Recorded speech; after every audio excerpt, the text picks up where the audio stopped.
Umaga ng Hulyo 2, 2018, tila normal na araw sa Tanawan, Batangas.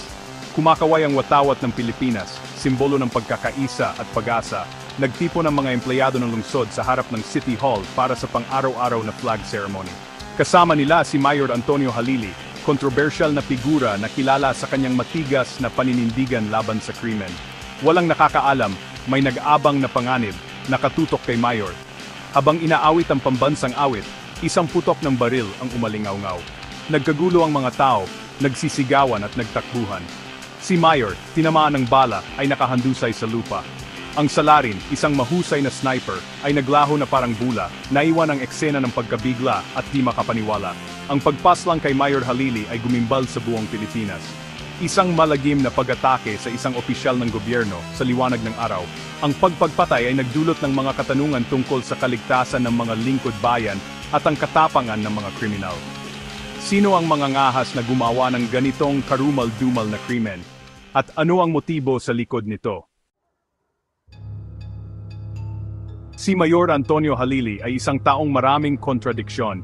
Kilala siya sa kanyang matigas na tindig laban sa krimen at sa kanyang di matitinag na pangako sa batas at kaayusan. Ngunit ang kanyang mga pamamaraan, na madalas ay theatrical at kontrobersyal, ay umani ng papuri at kritisismo. Ang isang partikular na inisyatibo, na tinatawag na Walk of Shame, ay naging kasing kahulugan ng kanyang pangalan at pamana. Ang Walk of Shame ni Halili ay nakatarget sa mga pinaghihinalaang kriminal at mga gumagamit ng droga. Pinaparada niya sila sa mga kalye ng Tanawan, nakalantad ang kanilang mga mukha, dala ang mga karatula na nagsasabi ng kanilang mga umano'y krimen.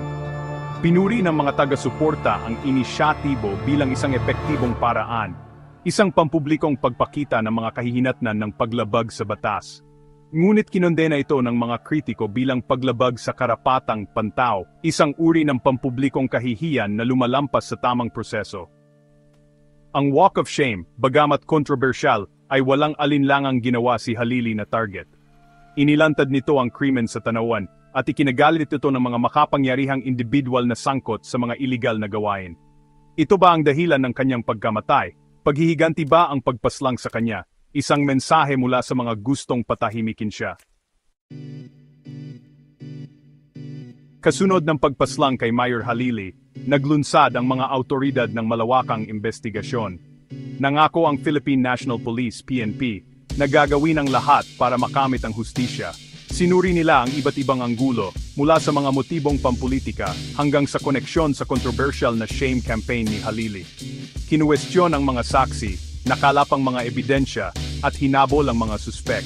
Sa kabila ng kanilang pagsisikap, tila natigil ang investigasyon.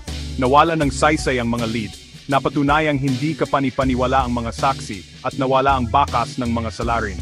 Ang kaso, na dating sentro ng atensyon ng bansa, ay unti-unting nawala sa mga balita. Ang publiko, na dating humihingi ng mga kasagutan, ay nasanay na sa katahimikan. Ang pagpatay kay Mayor Halili, tila isa na namang kasong hindi malulutas, isang malungkot na testamento sa kawalan ng hustisya sa Pilipinas. Ang kakulangan ng progreso sa investigasyon ay nakadismaya sa pamilya, mga kaibigan, at mga taga-suporta ni Halili. Ayaw nilang maniwala na makatakas sa hustisya ang mga pumatay sa kanya. Patuloy silang humihingi ng mga kasagutan, nananawagan para sa panibagong pagsisikap na lutasin ang kaso. Ngunit tila walang nakakarinig sa kanilang mga pakiusap. Ang investigasyon, sa lahat ng layunin, ay natigil na. 5 taon matapos ang pagpaslang kay Mayor Halili, isang sinag ng pag-asa ang lumitaw mula sa hindi inaasahang pinanggalingan. Noong Oktubre 2024, si retiradong Police Colonel Royina Garma, dating General Manager ng Philippine Charity Sweepstakes Office (PCSO), ay nagbigay ng testimonya sa harap ng House Quad Committee hearing. Ang kanyang testimonya, na inihatid ng may nakakapangilabot na linaw, ay gumimbal sa buong bansa. Si Garma, isang batikang opisyal ng pagpapatupad ng batas, ay nagturo sa mga miyembro ng pulisya sa mga extrajudicial killings noong panahon ng giyera kontra droga ng Administrasyong Duterte. Nagsalita siya tungkol sa isang sistema ng mga gantimpala ng mga opisyal na binibigyan ng insentibo para patayin ang mga pinaghihinalaang gumagamit ng droga. At pagkatapos, binitiwan niya ang isang bomba. Binanggit niya ang isang pangalan, isang Major Albotra mula sa Region 7, bilang sangkot sa pagpaslang kay Mayor Halili. Ang testimonya ni Garma ay isang game changer.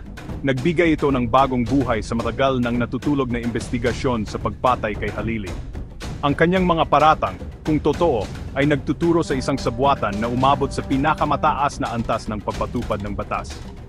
Ang PNP, na ngayon ay nahaharap sa mga akusasyon mula sa sarili nitong hanay, ay hindi na maaring balewalain ang mga panawagan para sa hustisya. Ang kaso ni Mayor Halili ay muling ilalagay sa spotlight. Habang lalong lumalamig ang kaso, nagpasya ang mga awtoridad na bumuo ng isang Special Investigation Task Group. Ang pangkat na ito, na binubuo ng mga batikang detective at forensic experts, ay may isang layunin ang ilantad ang katotohanan. Muli nilang sinuri ang bawat detalye, bawat ebidensya, at muling in-interview ang mga saksi. Ang pag-asa ay na ang isang bagong pananaw ay maaring magbigay liwanag sa kaso. Masusing minamasdan ng komunidad, ang kanilang pag-asa ay nakasalalay sa dedikadong pangkat na ito. Sila ba ang sa wakas ay lulutas sa misteryo?